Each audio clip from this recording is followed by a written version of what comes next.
যতদিন আমি মাঝি মামা তোমার মতো পালন করব, তুমি আমাকে এই বিপদ থেকে রক্ষা করো মা।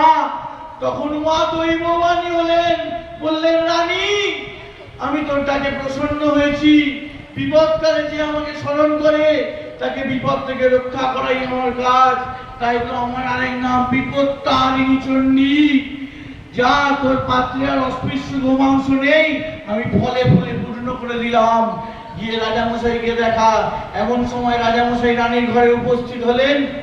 বললেন, রানী কোথায় গোমাংস, দেখাও আমারে।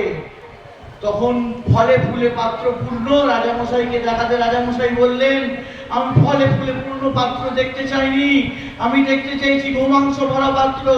তখন হাঙ্গাও করে রানী কাঁদতে কাঁদতে বলতে লাগলেন, মহারাজ, গোমাংস ছিল সত্য, কিন্তু মা বিপত্তারিণীর কৃপায় গোমাংস ফলে ফুলে পূর্ণ হয়েছে। মহারাজ হাত থেকে খড়গ নামিয়ে এলেন। মহারাজের হাত থেকে খড়গ পড়ে গেল। মা মহামায়ার উদ্দেশ্যে মহারাজ বলতে লাগলেন, হর